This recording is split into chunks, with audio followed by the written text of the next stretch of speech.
Good morning and welcome. Stupidest sports show on earth has arrived. It is the Friday, March 14th version of the show. I am here, and my co-partner, Tim Van Straten, will be here very soon. He's having a few difficulties logging on from the mainland of Hawaii, where he will be joining us very soon. And we'll have a great show today. Despite the slow start to the show. But anyways, welcome to the Stupidest Sports Show on Earth. This is episode 49 of the show.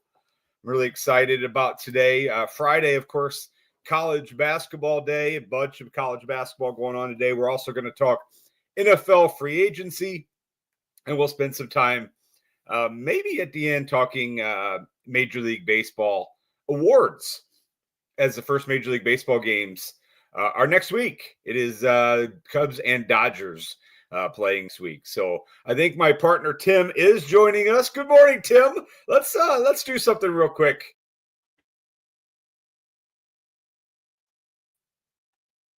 What? Us around. There we go. What? Us around. I like you being on my left and me being on your right. Yeah, this is much better. I apologize.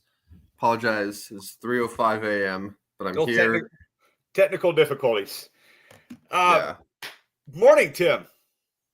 How are you, Rodney? How are things? How's your week been the last couple days since we last discussed sports and other various topics? Yeah, so we always talk. We kind of break through with weather in the morning. So it's supposed to be 80 degrees here in Central Illinois today. 80, high of 80, But speaking of 80, they say we could get 80-mile-per-hour winds tonight because of 80 degrees. There's like fire warnings going on, which I know you as a former California resident know how these fire. I mean, I'm not comparing this to fires of California, but like we don't get fire weather very often in Illinois. So trying to figure out how the rest of the day is gonna work out for us. Chance of tornadoes tonight. So we're paying for that 80 degrees that we're going to be getting here in a few hours and super windy. But anyways, I'm doing great. College basketball's here. I was getting ready to make the announcement that, but I was going to see if you could join on time. But yes, here we go. A stupid sports show announcement I wanted to make for us. This is exciting. Yes, let's go ahead and make that announcement. We are now part of the Gateway Sports Network. Okay, gatewaysports.net is the website. Head on over there and check them out. You can get all their lineups, everything that's going on over at gatewaysports.net. But we are now part of their lineup. They have a lineup of shows. They have some great shows going on. You can see us right on the front of their feed, right on their website. A lot of cool things going on there. Follow their Twitter accounts. And hopefully big things from the partnership. I know I'm going to jump on a couple of their shows. They might jump on a couple of our shows after a while. But gatewaysports.net, we have partnered with them. I know I'm super excited about it. The great people over there, Gene, got me hooked up with them and really excited about it. So gatewaysports.net, Tim. So, Rodney, Gateway Sports, what does this mean for our show? What does this mean for the stupidest sports show on earth? Surely Gateway Sports will want to come in and change our show, right? No, absolutely not. The great folks at Gateway Sports love what we are doing at our show and do not want us to change from being the stupidest sports show on earth. They love that we are the stupidest sports show on earth. So it does nothing to change our show. We will still be on Tuesday mornings, hopefully, and Friday or Tuesday nights and Friday mornings, depending on your busy travel schedule. But it should not change anything.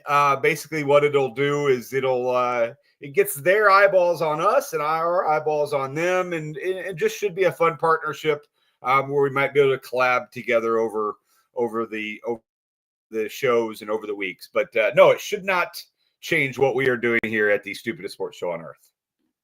I knew that. I was just playing along with the sort of announcement, right? Yeah. It's called building drama, right? Building drama. Yeah. Well, the drama was building quickly. It was I could sense it in the air for the listeners. The drama was building. But Yes, thank you to gatewaysports.net, and check out their website and all the shows they have offering. I know they added a new one. I'm not a big Missouri Tiger fan, but they added a great show. I took a listen to it the other day on the Missouri Tigers. Being Gateway Sports, obviously they want to be national. That's why they like our show, because we spend our time talking national sports. These guys obviously are going to talk Missouri basketball and football, which is fine.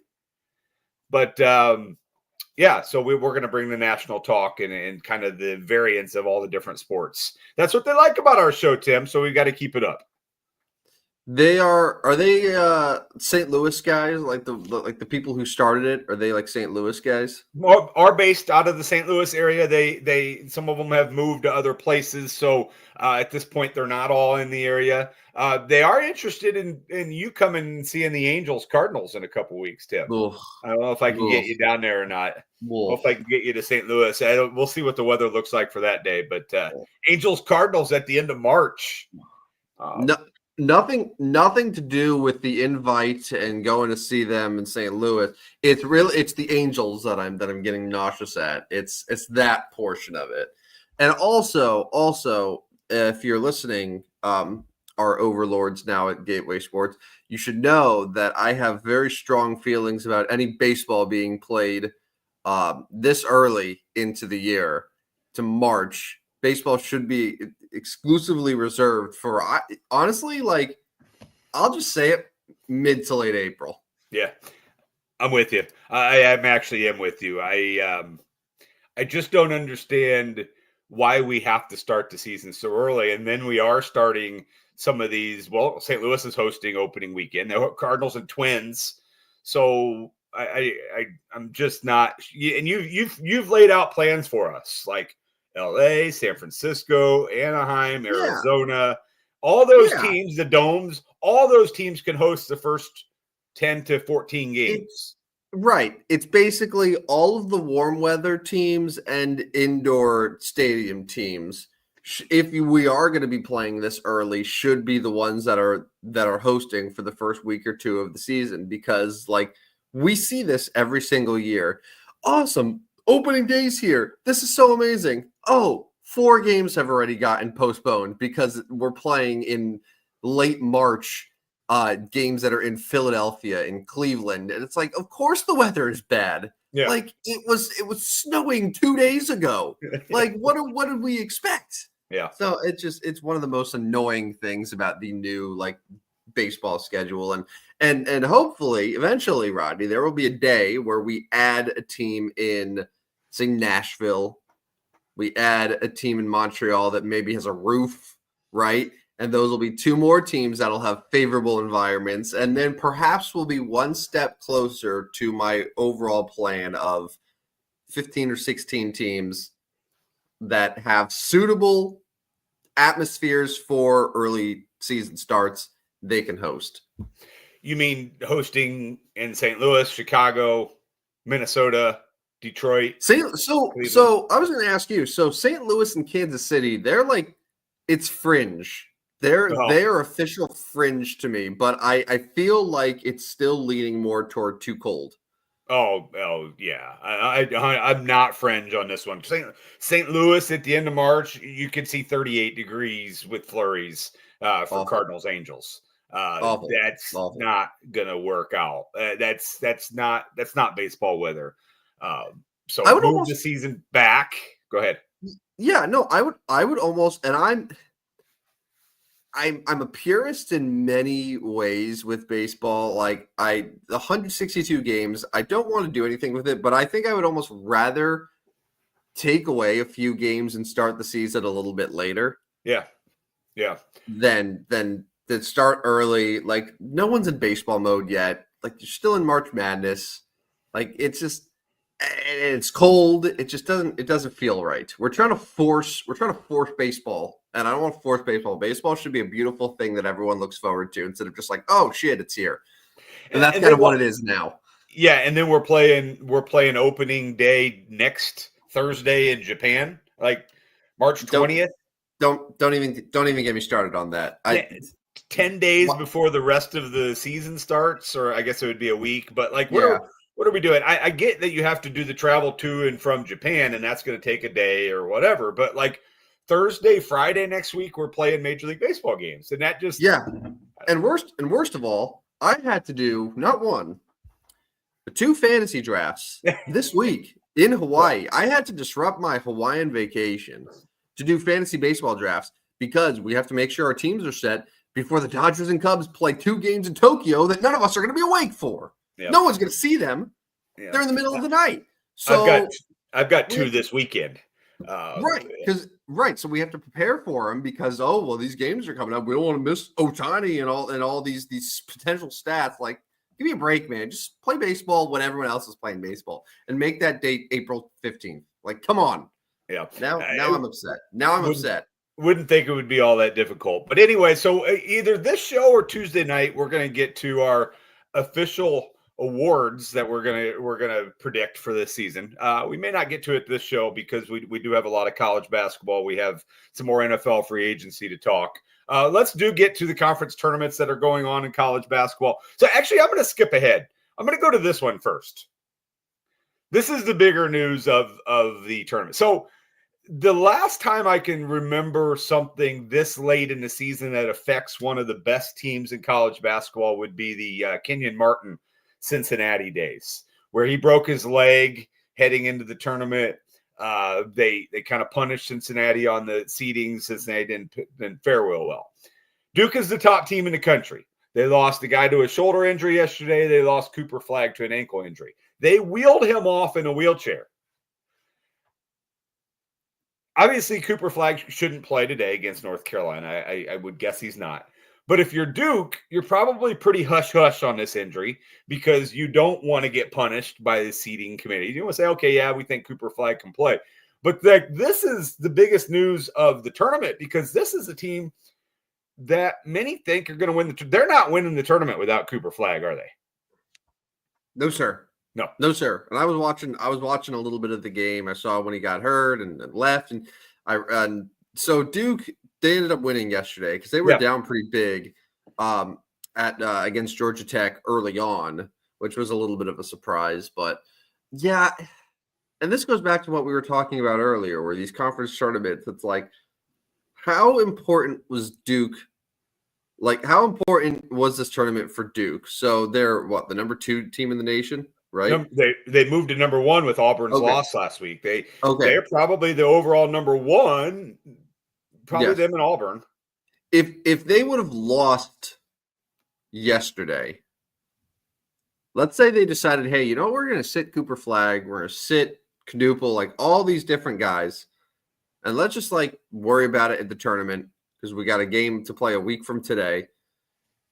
Nothing would have changed with the NCAA tournament, right? Like they're still going in as a 1 seed. Oh, easily. And maybe still the number 1 overall. We've seen over the years that these conference tournaments don't play a lot of stock in your top seeds. They just don't. Right. So what are we doing? Like, what's the purpose of this? And now you have to sit and stress about your best player and maybe the national player of the year being hurt, not even being able to play. And on a team that a lot of people, I assume, are going to pick to win a national championship. Maybe not now, but certainly with Cooper Flagg, they would. So it's such a mess. And it just further proves the point of these conference tournaments when you're guaranteed a spot and you're guaranteed to be in an elite spot, they don't mean anything.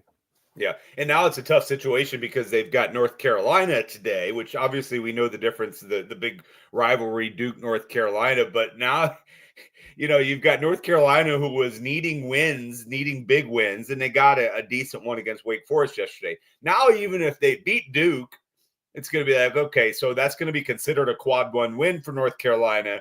But is it really a quad 1 win when Cooper Flagg and one of your other top guys is out? It takes away a little bit of the big rivalry that is North Carolina. I love North Carolina Duke. I love that rivalry. I've loved it for years. If they play and I'm available, I'm watching it. But without Cooper Flagg today. But anyways, that is for sure the biggest news in sports, at least to me, is best player in college basketball being out. But big day yesterday, college basketball. Did you see? I know you're in Hawaii, so you probably had your various times. But Fran McCaffrey of the Iowa Hawkeyes who likely, I believe, is not going to be coming back to Iowa. I do believe they're going to move on. Final game, if it is, he gone. He got ejected last night against Illinois. That just kind of, that is Fran McCaffrey in a nutshell right there. Loose cannon and a basketball team that still doesn't play any defense. I believe Illinois put up over 100 points on them last night. But what's your thoughts with and I know you're not in love with the college basketball tournaments, the conference tournaments, but 106 points for the Illini last night. Against an Iowa team that, I mean, I'm sure would like to defend them a little bit better. I mean, listen, I've been hearing Illini fans complain about Fran McCaffrey for years now. I wouldn't be shocked. I'm with you. I wouldn't be shocked if this is the end for him. I feel like eventually a coach like that, he wears out his welcome and things just sort of run their course, and it's best for both sides to just move on. And I feel like Iowa's in a good position to be there right now. So, yeah, do you think that he'll coach somewhere else, or do you think he'll just be done? I mean, his kids are now getting older, obviously, getting ready to be out of the college game. I mean, if you're Fran, like, do you want to go through that again? I mean, you're stationed there in Iowa. You've been there a long time. Your kids are grown. They're probably having kids here soon. I mean, it's hard for me to say because a lot of these guys, I would be like, okay, it's a good idea to be done, good time to be done with coaching. And then they find another job in mid to late 60s or early 70s. And I mean, the word is that these coaches are addicted to it. They're lifers. If I'm Fran McCaffrey, though, I think I'm calling it quits. Like, there's a lot that he's put a lot of stress on himself over the years, and it's like, okay, I don't have to have this anymore. So I don't know what to think. The big news for college basketball coaching is and this might be good news for you. McCollum at Drake is supposedly the top candidate for Indiana after 1 year at Drake. So we said this last year when they lost their coach to West Virginia. Okay, now it's the Drake downfall, but like back-to-back coaches and back-to-back years would be a major hit for Drake. It's insane. Yeah, they get maybe the best Division II coach in the country who gets a bunch of Division II players and comes in, and then they have one of the best seasons in Valley history and win the conference again. And then, I wouldn't be surprised if McCollum ends up being one and done. And then they'll just hire some guy who's coaching at some JUCO somewhere. He'll bring all his JUCO players, but then rub some fairy dust on it, and boom, they have 30 wins and they beat Bradley again in St. Louis. Like that, I've resigned myself to this. Yeah. And congratulations to them in advance, I guess.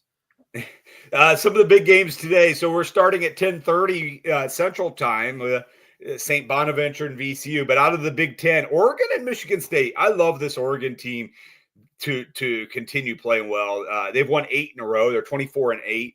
I do think they are an upset special today against Michigan State. The Ducks and UCLA are the two teams for me, and being Pac-12 teams, the Big Ten fans don't always see them, but I feel like they're both ready to really make a move here in Big Ten tournament and beyond.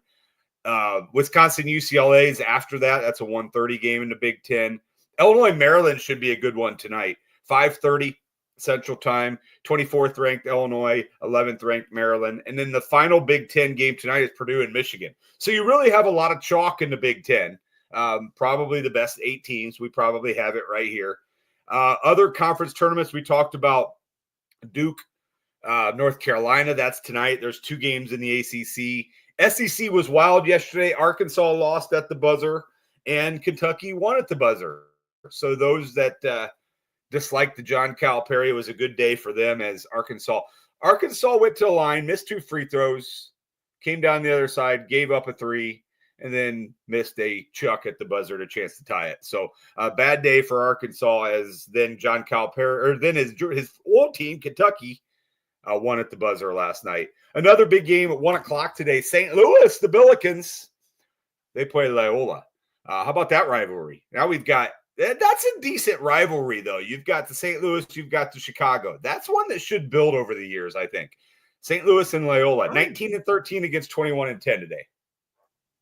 Yeah, no, I think so. And honestly, like, there's some Valley connections there. You have St. Louis that really built a lot of their program this year based off of Indiana State from last season. And then Loyola obviously had their most success with the Valley, dating back a few years now. So I will take partial credit for that rivalry. Can I mention one thing though? Can I mention one thing to interrupt? So one thing that really annoys me is I think it was Wednesday. You sent out a tweet where you were like, "This is the worst Kansas Jayhawks team I've ever seen." It is. They lost again last night. Hold on. You're like, the worst Kansas team I've ever seen. So disgusted.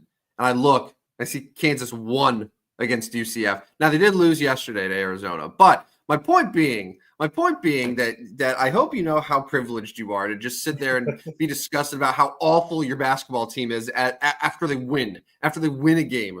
They win in a conference tournament. They're still going to be in the tournament. You're like, oh, this is the most pathetic team I'm ever going to see. I can't believe they're going to be a 7 seed in the NCAA tournament. Get the hell out of here, man. That's all. Yeah. That's all I wanted to say. So. But it really showed what Kansas was this year.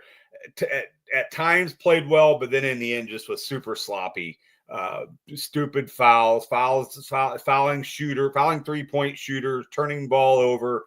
But yes, the night before was an overtime win against Central Florida, which kept me up late. What would have been Wednesday night. They played the 8:30 game last night, so that one didn't finish till about 10:30. But anyways, my Jayhawks struggle. They're probably going to be about a 7 seed. Later today and tomorrow, I'll probably come up with my top 32. So I'll have all my 1 seeded, 2 seeds, and see what happens. I got them about 7, which may see Drake. Can Drake be a 10? Kansas Drake. So. I've said this for 2 weeks now. Scares the shit out of me. It just scares me like nobody's business. Kansas Drake would be a disaster. And I mean, you got some local. So I mean, that's not that far. That would be a disaster game for the big power of Kansas Jayhawks.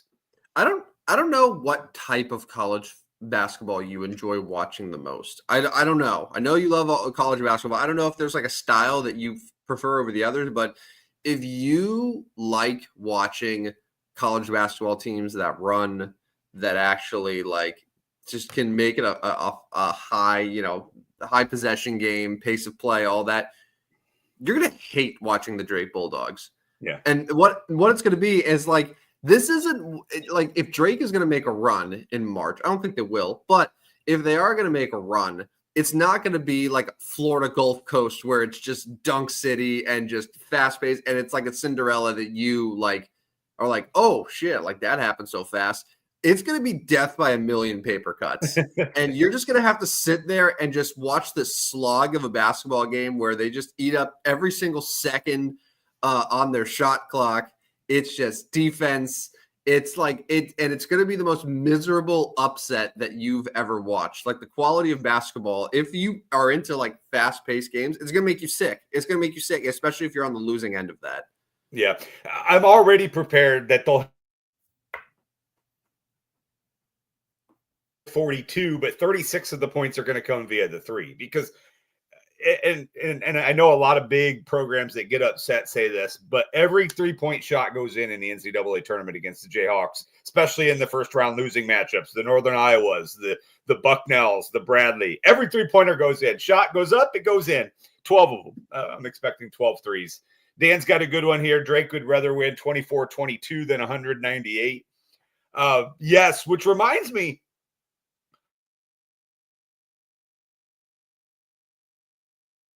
here, but these IHSA tournaments, the high school basketball tournament, these are like the 24-22 games. I'm fully on board with us that we need the shot clock. We're ready for the shot clock. Shot clock's coming, thank goodness. But yesterday's 3A semifinal game, you got DePaul College Prep, who has won back-to-back state tournaments. They won the 2A, and then they moved up to 3A, and now they're 3A again. They're going to win 3 straight. They were beating Chatham Glenwood at halftime yesterday, 12-8. It was 12-8 at halftime. This is like a 8 o'clock game at State Farm Center in Champaign. Like, if you're trying to get eyeballs on this game, that 12-8 game was not it. That was not a way to show your, oh, this is fun. This is awesome. Come join the tournament.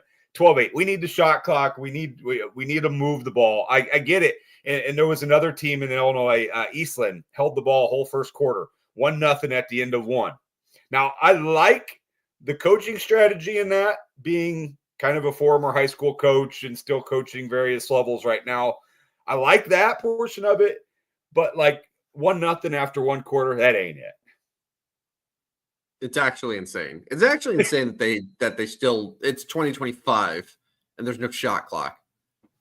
You're gonna have one at the next level. You're gonna have one at all like future levels of basketball. Like, put one here. Doesn't have to be 24 seconds. Be like 35 seconds even. Like, I'm good with that. Just something. Because man, it is hard to watch. I'm with you, man. It's tough. All right, so that's college basketball today. A whole bunch going on, and then of course a lot of the championships of the conference tournament will be tomorrow, or possibly then on Sunday, and then we get Selection Sunday. So I do got to do a slight rant here. I mentioned earlier I'm in 2 baseball drafts this weekend. Okay, fine. Okay, we got to do it this weekend because we're starting the season midweek next week. But like, first of all, this is college basketball weekend. This isn't a fantasy baseball draft weekend. It's just not. Then the second one, and I got to be careful here because I like the GM, the owner of this league, but one guy scheduled his draft, our draft, at 6 p.m. on Sunday. Selection Sunday's at 5. Like, for me, Selection Sunday is watch the show and then talk about the show, talk about the game. So now they want me to draft as soon as the show's done. We couldn't do this draft at 2 or 9 or whatever. Like, we're right at the. I don't know, man. I honestly, I think that he did the draft with Selection Sunday in mind. He didn't want to do it during the championships. During the championship games, okay, Rodney, would you rather draft after the bracket's done, after there's no more college basketball to be played, or while there's 3 championships happening all at the same time? I'd probably rather do it at like 9 o'clock, but I guess people go to bed, so I guess that's not an option. But right after Selection Sunday, come on. I'm not a big fan of that timing. But yes, I do have. So I have one on Saturday afternoon, 5 o'clock, and then one Sunday evening at 6 o'clock. Is he a big college basketball fan? Do you know? I don't believe so. I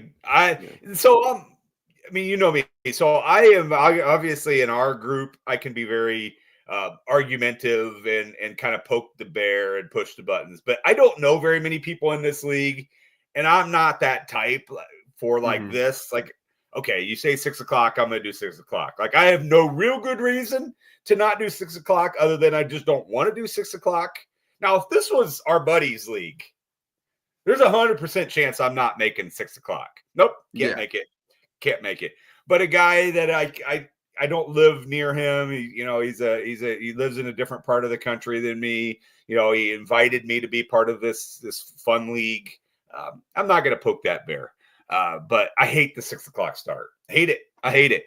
Dan asked, no live Stupid Sports Show immediately after the brackets are announced. No, not going to make it on Sunday.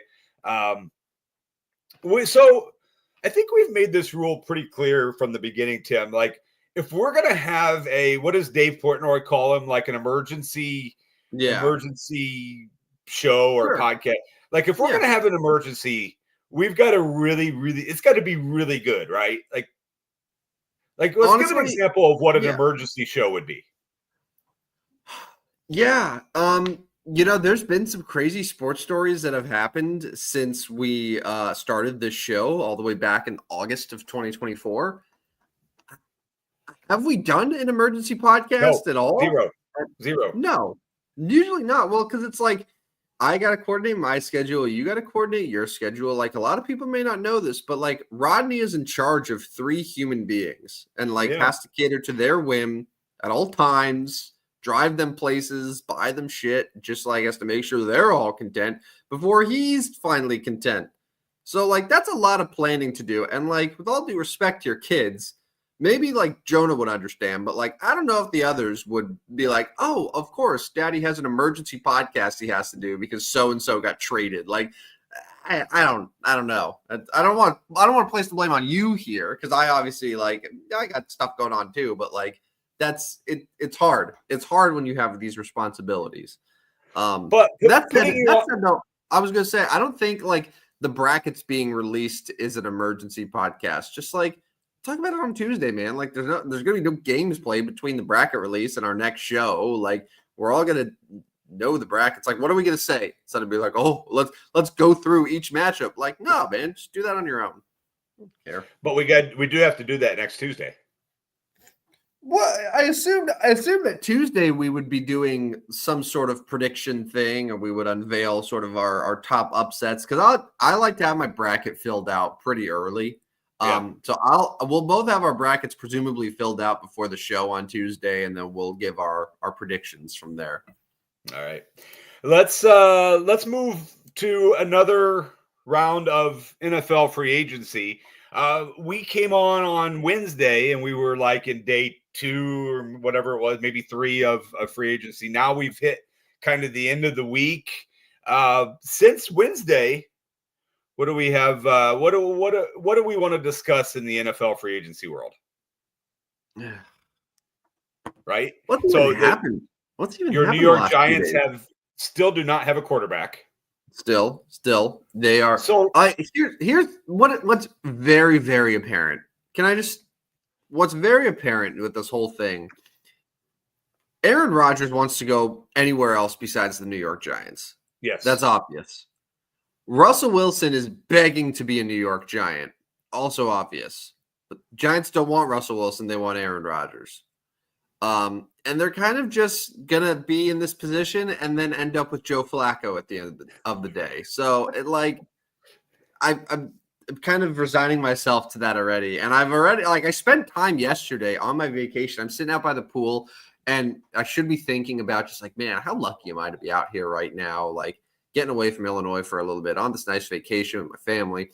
All this, and I'm just sitting there being like, Joe Flacco actually could be a nice veteran mentor to a rookie quarterback. Like you could do worse than Joe Flacco. Maybe he still does. I mean, Joe Flacco took the Browns to the playoffs not too long ago. Not too long ago, Rodney. This was very, very recent. Could do worse. He's better than Danny Dimes, which, by the way, the new nickname for Daniel Jones, in case you missed it, is Indiana Jones. Indiana. There you go. Indiana Jones. Yeah. Okay. So. That's clever. That's quite clever. You know what sucks? Sucks? Daniel Jones gets all of the best nicknames. Like they're wasting all of these great nicknames on just the most garbage player. Like he's had Danny Dimes, Vanilla Vic, Indiana Jones. Like these are sick nicknames, great nicknames, and they're all being used on like that version of cardboard. Like he is a human version of cardboard. Like that's it. He sucks, but he gets the best nicknames. It must be like a meme at this point. So what I do got to say though is if the Giants do bring in Joe Flacco, and he is their starting quarterback, I think you've got to really, and I'm talking about like fantasy drafts. I think you really got to think Malik Neighbors is in great. I mean, one thing Joe Flacco does is he chucks the ball. He chucks the ball. And he's probably going to chuck the ball to Malik Neighbors. I mean, we saw Neighbors kind of in his the weeks where he just like massive catches, massive receptions. Is that the Neighbors we get with Flacco? Like, yes, he still has an offensive line problem. Yes, he's 40 years old. Yes, the Giants aren't very good. But, like, he's going to throw the ball. He's going to throw the ball a lot more than Daniel Jones did because he ain't running. So I guess that's kind of my question. Where are you at? So let's say the Giants sign Joe Flacco today. You're getting ready for your fantasy draft for Malik Neighbors. Where's he fit in? I think Malik Neighbors is largely the same of what he was last year. Like, and people forget this. It's not like Malik Neighbors had games where he had just 2 catches because no one was throwing him the ball.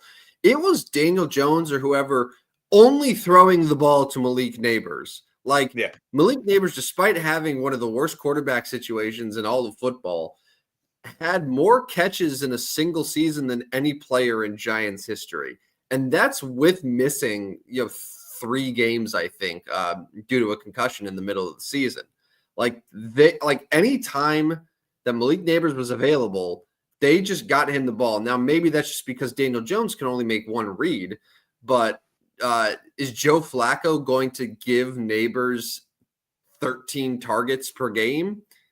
I don't know. Maybe not. Maybe he actually has some vision and is able to spread the ball a little bit more to get other guys involved. So that's what I'm saying. I don't think this is really going to change anything for Malik Neighbors. Now, if it's someone like Aaron Rodgers, I think that definitely changes some things. Certainly Neighbors' scoring potential, like his touchdowns, and not just like 12 catches for 80-something yards, but no scores.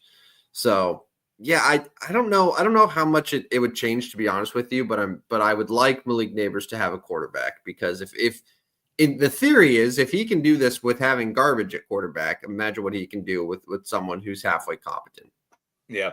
Some minor news in the NFL. Gardner Minshew's now the backup for Patrick Mahomes in Kansas City. I mean, if you're Gardner, like, that's not a bad job. That's not a bad gig. Go over to Kansas City, be Patrick's backup. Hope you don't play. Maybe play fourth quarters. But that's not a terrible backup signing for the Chiefs. No. One of the better backups in the league, right? Yeah. Yeah. Miles Sanders planning, and he's been so irrelevant the last several years anyway, but he plans on going to the Cowboys. Cowboys, I don't know what the Cowboys are doing. I don't. Yeah. Oh, did you see the Cowboys drama yesterday? I don't know as if I know what happened yesterday. So DeMarcus Lawrence, longtime Cowboy, he signs with the Seattle Seahawks, and after, like, during his interview with Hawks TV or whatever, like the official sort of media of the Seahawks, he was talking about, Dallas is my home, spent a lot of years there, and said, and there's video of this. This is not like a fake quote or anything from one of those aggregators, but it's like, but I know for sure I'm not going to win a Super Bowl there. This is what DeMarcus Lawrence says. And Micah Parsons quotes that and says, "This is what rejection and envy look like. This some clown shit." These are former teammates. Yeah. And then DeMarcus Lawrence then responds to that, saying, "Calling me a clown won't change the fact that I told the truth. Maybe if you spent less time tweeting and more time winning, I wouldn't have left." Yeah, that's that's the stuff that happens in Dallas. They are a clown show. Dan, good one there. I said, I don't know what the Cowboys are doing, and Dan says, good news, neither do the Cowboys. Yeah, you're so right on that one. Yeah, and then my buddy, he also texted a screenshot. So a little over an hour ago, Adam Schefter says Cowboys are making a push to sign former Rams receiver Cooper Kupp. And then about 45 minutes after that, Adam Schefter says Cowboys are not considered likely landing spot for wide receiver Cooper Kupp. So much for that. So they tried, and then Cooper said, "Yeah, no, I'm good. I'm good." Yeah, their push lasted less than an hour, and then they're like, "Oh, well, we tried. Okay." Yeah, like, that's not going to be a good football team, man. That's not going to be a good team next year. With Brian Schottenheimer as the coach, like, if the Giants were not in their division, the Cowboys, I feel like, would be an absolute lock to be DFL. Yeah, like they'd be toast. Yeah. One more news: Alexander Mattison signed with the Dolphins. I mean, he's going to get like the Raheem Mostert time there, right? They let Mostert go. Now they're Madison. They've got Achane in there that's going to get bulk of the carries. But interesting backup. But yeah, other than that, pretty light last couple days. Who's still out there that needs to be signed that you can think of? Is there any other names? Well, I mean, the quarterbacks you talked about. But other than that, anybody else we're holding out on? Yeah, I mean, honestly, a lot of it. By the way, Zach Wilson, in case you missed it, Zach Wilson's the new backup for Tua in Miami. So enjoy that. He is gonna love Miami though. Zach Wilson is gonna love the beaches of Miami. He'll play games. He'll play games. Do you think Tua's gonna give you 17 starts? Yeah, heck yeah, he'll play. He'll play. All right. I found this article: 10 best remaining NFL free agents in 2025, top unsigned players and where they might land. So I'm going to give you the rundown here because it's early and I don't feel like doing much research beyond this. So we have the two quarterbacks that everyone's waiting for, Aaron Rodgers. Aaron Rodgers is hijacking the entire free agent process right now because you have the Giants, you have the Steelers, you have the Vikings, you have the Titans that are all just like, well, what are we going to do? And Rodgers is just on a beach taking a sweet time with this. So you have Aaron Rodgers, you have Russell Wilson. You have Cooper Kupp, who I just mentioned, right? Who's apparently not going to be a Cowboy, even though the Cowboys made a really aggressive 35-minute push to sign him. Mekhi Becton, the former first-round tackle, now a converted guard with the Eagles. He's still available. Stephon Diggs. Now, a lot of people have sort of forgotten about Stephon Diggs because he's coming off the torn ACL. He's in his 30s. Do you have any sort of, like, Roddy, if your favorite football team signed Stephon Diggs, are you feeling good about that, or are you like, this is 2 years too late?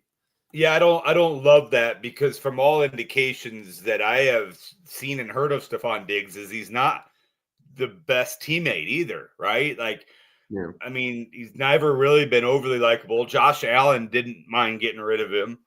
We've seen sideline temper tantrums from this guy before. He is aging. He is coming off injuries. I'm probably staying away from wanting Stephon Diggs. Now, there are teams that could use him as at this point, what is he, a third, fourth receiver, right? Like he's not your top receiver. He's probably going to struggle if he's your number two. But adding a third or some depth isn't a terrible idea. But I'm probably not wanting Stephon Diggs. No. J.K. Dobbins is a free agent. I feel like J.K. Dobbins had a really nice season with the Chargers, and I thought that he would maybe cash in. Now, I'm not saying cash in with a huge multi-year deal. I mean, he's still just 26 years old. Yeah. I could see him being a nice sneaky pickup somewhere. I have no idea where. Maybe the Raiders. He stays in the AFC West. He ends up with a good coach in Carroll. He replaces Madison, who Madison left. The Raiders don't really have a starting running back right now. And I mean, they could draft Genty still, but I mean, Raiders and J.K. Dobbins make some sense there. Yeah, I feel like a lot of injury concerns with Dobbins, but when he does play and when he's on the field, he has been fairly productive and kind of underappreciated maybe that we don't hear a lot about him and gets it done, but he's got to be on the field for him. But Raiders would be a good location, yeah. And then some of the other big names: Dante Fowler, the edge rusher for the Commanders; Cam Robinson, offensive tackle for the Vikings; Tevin Jenkins. I'm sure you know Tevin Jenkins, a longtime Bears guard. Seems like his time in Chicago is over. The Bears have really addressed both their guard positions and the starting center. So unless Tevin Jenkins wants to come back as a backup, which I doubt, considering he's 27, he's the best guard on the market currently right now. Seems like Tevin Jenkins is going to be on a different team. And then Amari Cooper, getting back to sort of fantasy relevant guys. Amari Cooper, who I can't tell, did he actually succeed with the Bills? I feel like the answer is no. I feel like he went to Buffalo. He maybe had a game or two where he was decent, but there were a lot of like goose eggs. There were a lot of games where he was just straight up irrelevant for Buffalo, which was weird considering that some guys that didn't have sort of the name value that he did were out producing him on that team. So Amari Cooper, there are teams that certainly are looking for wide receivers. Correct me if I'm wrong here. The Patriots have signed a lot of players, but I don't think any of them have been wide receivers. So perhaps Amari Cooper and the Patriots make sense to give Drake May an actual weapon.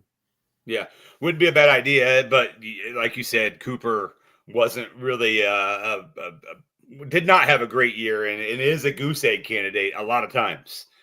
He is the new Sammy Watkins of the NFL. Sammy Watkins known for his goose egg ability, but Patriots signed a lot of guys still need help in receiving. Like that was one of their big weaknesses last year is they just didn't have dudes to throw it to. It'd be interesting to see where these guys fall. Hopefully some of them fall before Tuesday and we can kind of continue with that. And what are we, a month away from the draft? Right at a month? A little bit over a month. Yeah. A little bit over a month. It's usually like April 20 something. Yeah. And I can't really turn my attention fully to the draft until I know what the Giants have at quarterback, like who's on their roster, and then I can really start to put my eggs. Now I'm starting to think that Tennessee is going to stay at number one and just take Cam Ward. Yeah, I can see that. Makes me sad. Yeah. Because then it's going to be what, Shador at 3, or you just pass on a quarterback altogether. Like, I don't know. I don't know, man. It's not a fun spot to be. It's not an enjoyable thing for me at all. No, it's not a great day to be a New York Giants fan still. Yeah. Never is. Dude, trust me. I know this feeling being the final years of St. Louis Rams fan. Like, what the hell are we actually doing here? Like, oh, you're not trying to win. Like, I don't know. Like, the Giants aren't leaving New York anytime soon. So, like, they're not actively trying to sabotage the franchise to make the move somewhere else sexy. The Giants just don't know what they're doing. Right. They're just that incompetent that they remind you of a team that's actively trying to leave. Yeah, right.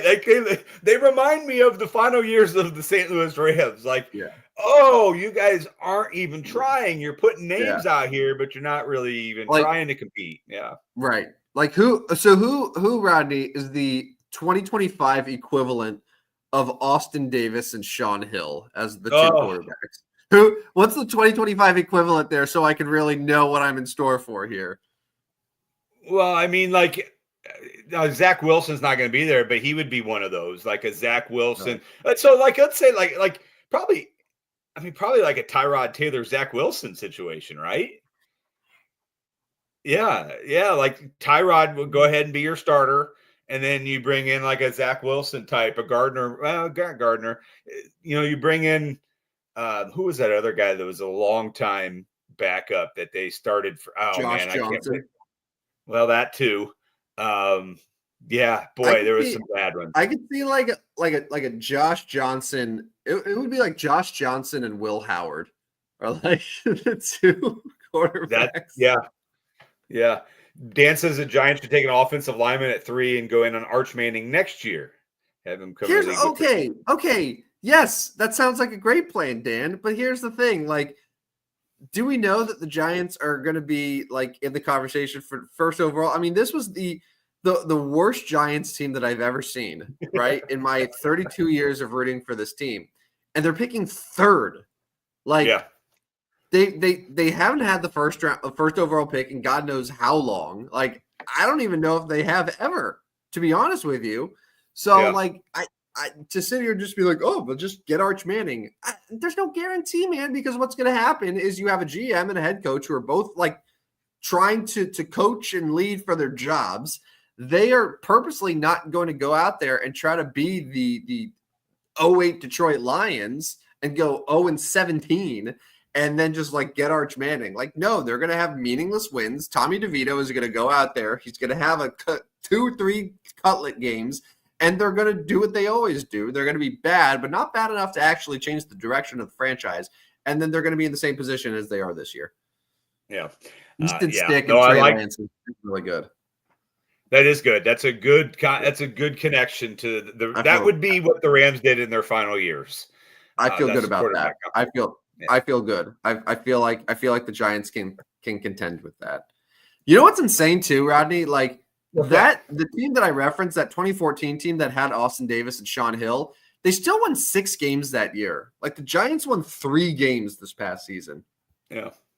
It was the great coaching of Jeff Fisher is really what it came down to. As much as we clown on Jeff Fisher, it does say something that that he was given really bad rosters and with awful quarterback situations, and they still won 6 or 7 games a year with those teams. I know it's a bad spot to be in overall, but like that says something. Right? Like, am I giving him too much credit here? I mean, no, looking back on how this occurred, how this happened, and like connecting the dots of the years and what actually went down, like, no, I actually respect Jeff Fisher a lot more. Like, do I think he was part of the weaseling? I mean, you're right. Like, he did still have some competitive-ish teams out there. He won some games. He did end up 8-8 on years he probably only should have won 4 games or 3 games. So, I mean, we're probably right. As I think about it, Jeff Fisher was probably trashed on way too much for how as productive as. Wonder what Jeff Fisher's doing these days.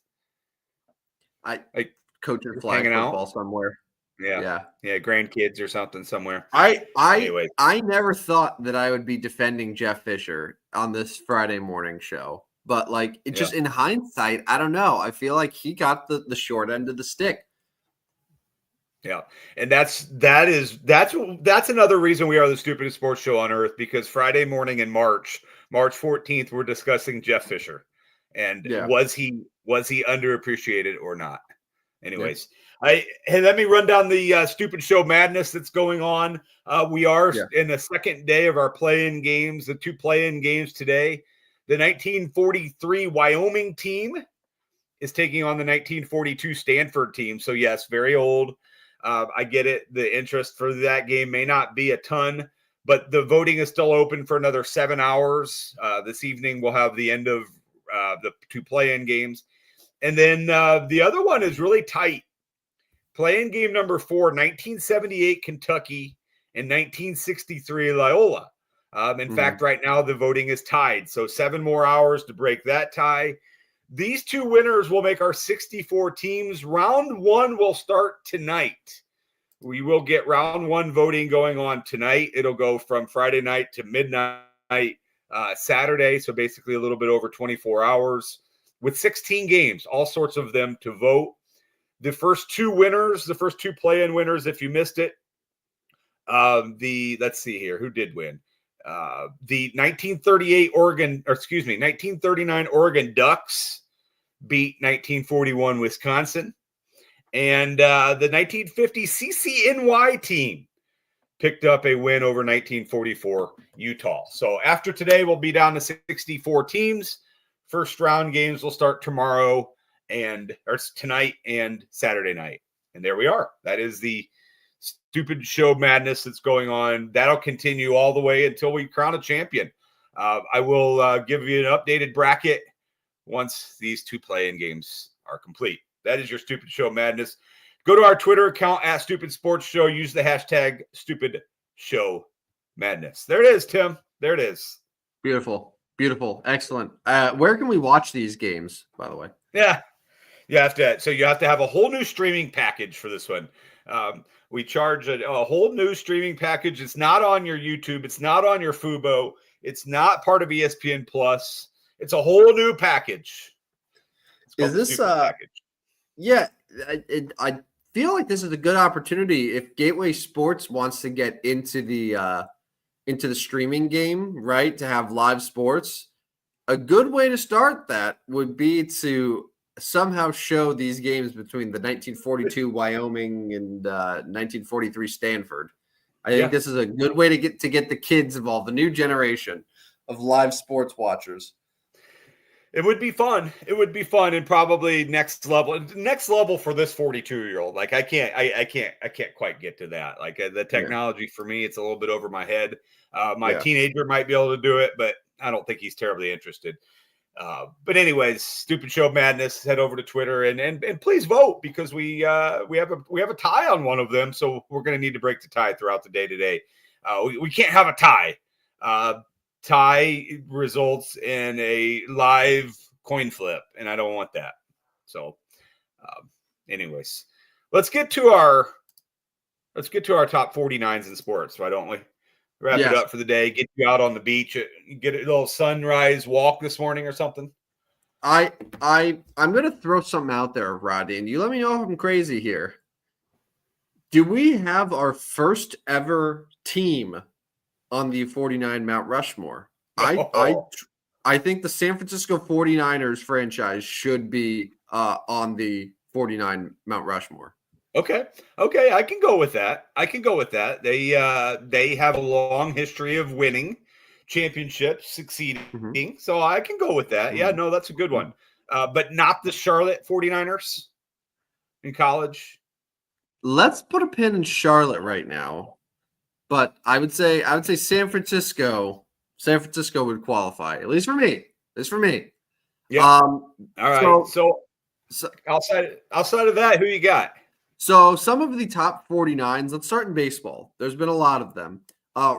In terms of quality of player as well as the length of time wearing the jersey, I would say Ron Guidry is one of the better 49s, longtime New York Yankee.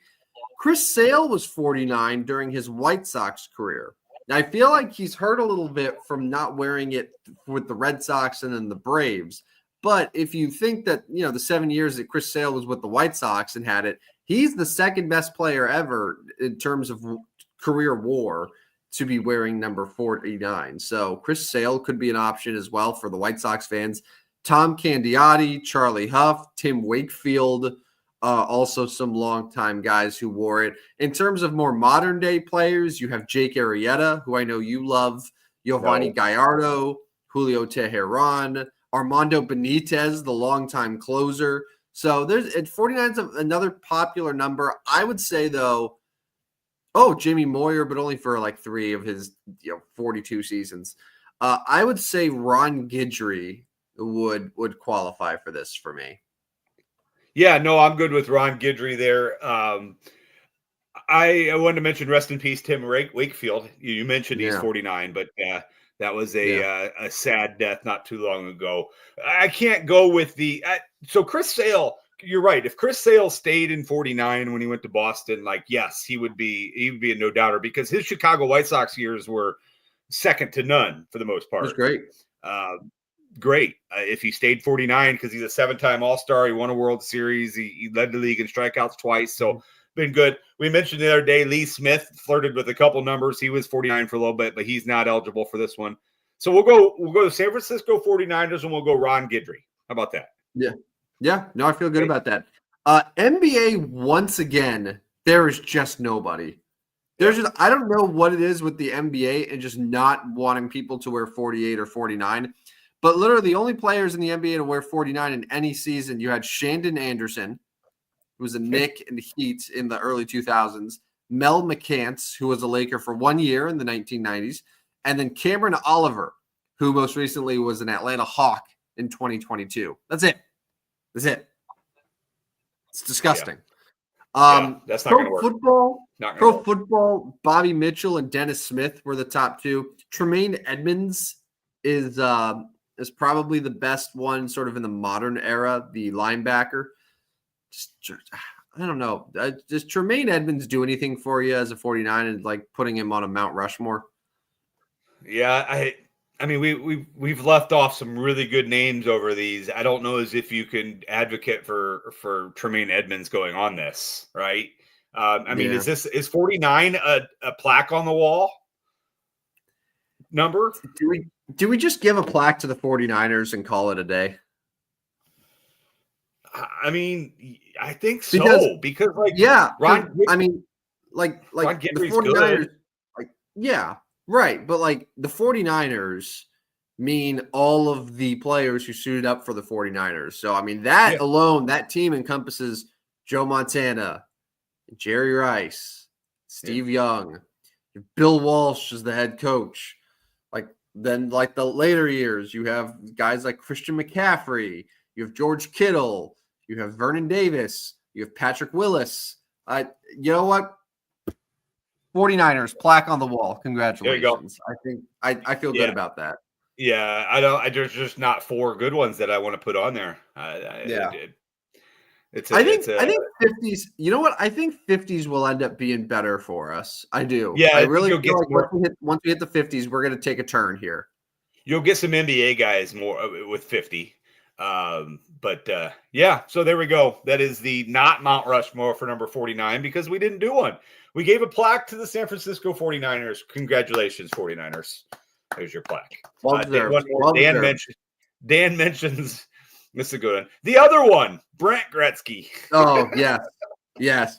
I forgot to mention. Yeah. So fun fact, Rodney, Brent Gretzky is part of the highest scoring hockey duo in the history of the NHL. Yeah. Or the highest scoring brother duo. Did you know that? Yeah. And how many points did Brent score?